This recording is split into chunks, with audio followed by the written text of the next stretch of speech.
Hello everyone, नमस्कार। आज मैं बताऊंगा आपको अपने रेलवे के डॉक्यूमेंट वेरिफिकेशन के बारे में कि रेलवे में डॉक्यूमेंट वेरिफिकेशन में क्या क्या हुआ था, कैसे हुआ था, उसके बारे में कुछ बताऊंगा। इससे पहले मैं आरआरबी सबसे पहले आप फर्स्ट एग्ज़ाम दे दीजिएगा, जिसको CBT 1 बोलते हैं। उसमें क्वालिफाई कर लीजिएगा तो आप CBT 2 का एग्ज़ाम दीजिएगा। जब CBT 2 का एग्ज़ाम को क्वालिफाई कर लीजिएगा, उसका रिजल्ट आएगा, तो उसके बाद आपको डॉक्यूमेंट वेरिफिकेशन के लिए बुलाया जाएगा। CBT 2 के रिजल्ट के बाद आपको एक लिस्ट निकाला जाएगा, जिस आपको लिस्ट इधर शो कर रहा होगा, आपको लगा दूंगा यहाँ पर फोटो, कि उसमें पूरा मेंशन होगा कि इतना रोल नंबर से इतना रोल नंबर के कैंडिडेट का डॉक्यूमेंट वेरिफिकेशन इतना तारीख को होगा। डॉक्यूमेंट वेरिफिकेशन 2 शिफ्ट में होता है, मॉर्निंग शिफ्ट और आफ्टरनून शिफ्ट। मॉर्निंग इसका भी एडमिट कार्ड आता है, जो आपको डॉक्यूमेंट वेरिफिकेशन होता है उसका भी एडमिट कार्ड आता है। प्रॉपर्ली उसको शॉर्ट से एडमिट कार्ड डाउनलोड कर सकते हैं। फिर उसमें आपको पूरा मेंशन रहेगा कितना डेट को आना है, कब रिपोर्टिंग करना है, आपका कौन शिफ्ट में है। तो आप समय से जाइएगा, रिपोर्टिंग कीजिएगा जैसे हम लोग किए थे। और उसमें जो एडमिट कार्ड रहता है उसमें पूरा लिखा हुआ रहता है कि आपको कौन कौन सा डॉक्यूमेंट लेकर आना है, किसका ओरिजिनल लेकर आना है, सब कुछ मेंशन किया रहेगा कि क्या क्या लेकर आना है। वो सब लेकर जाइएगा। तो सबसे पहले निर्धारित समय के अनुसार वहाँ जो समय आपका रहेगा उसके अनुसार एंट्री कीजिएगा। जैसे मेरा सेकेंड शिफ्ट में था, मेरा डॉक्यूमेंट वेरिफिकेशन के लिए आरआरबी पटना जो है उसका ऑफिस है महेंद्र घाट में, वहाँ बुलाया गया था। तो वहाँ गए, हम लोग अंदर गए थे। तो फिर हम लोग को एक पूरा कुर्सी टाइप का लगाया गया रहता है, उसमें बैठाया गया हम लोग को। फिर वहाँ एक फॉर्म दिया गया भरने के लिए, उसमें बेसिक डिटेल था, नेम डेट ऑफ बर्थ, ये सब था, बेसिक डिटेल था। उसके बाद वो लोग अंगूठा लगवाया, आपसे साइन करवाया।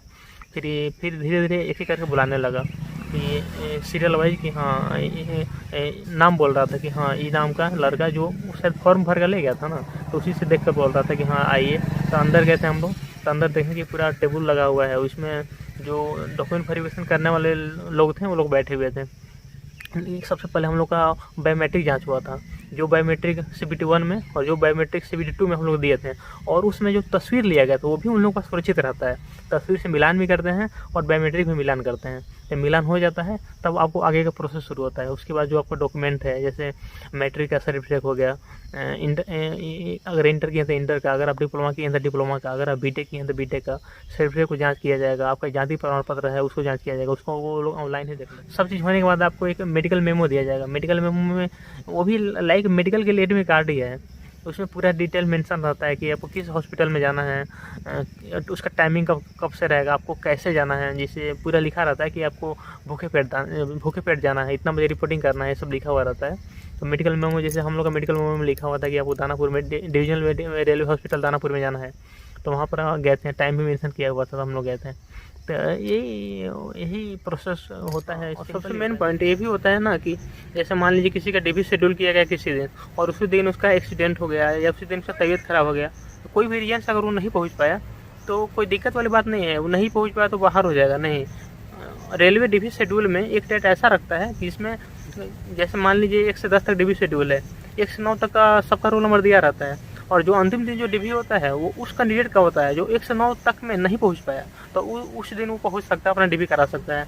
तो ऐसा कोई दिक्कत वाला बात नहीं है कि अगर रेलवे में किसी का DV नहीं हो पाया, किसी का रेल छूट सकता है ना, मान लीजिए एक्सीडेंट हो गया या कोई भी तबीयत खराब हो गया, कुछ भी हो सकता है।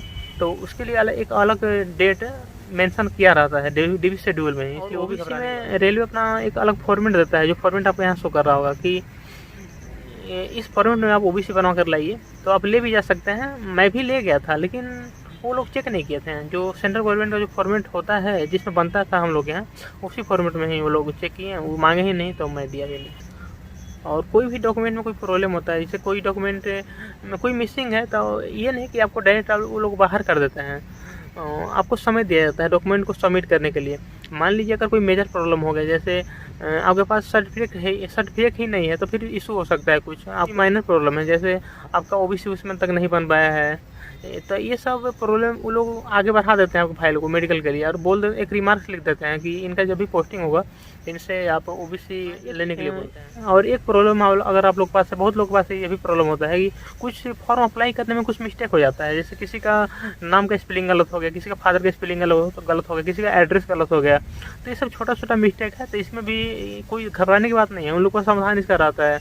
जब कोई भी प्रॉब्लम है आपके डॉक्यूमेंट में मान लीजिए नाम में स्पेलिंग में प्रॉब्लम है, कोई भी प्रॉब्लम है, तो आप सिंपल सा एक अफिडेविट बना कर ले जाइएगा, कोर्ट अफिडेविट कि हाँ मेरे से गलती हुआ है, मैं इसे स्वीकार करता हूँ, तो वो लोग उसको मान जाते हैं, उस कोई दिक्कत नहीं, क्योंकि इस वाला बात नहीं रहता है। ठीक है, और कोई डाउट होगा तो कमेंट कीजिएगा कि किस टॉपिक का वीडियो बनाऊँ, कोई भी जो भी डाउट हो बोलिएगा ज़रूर।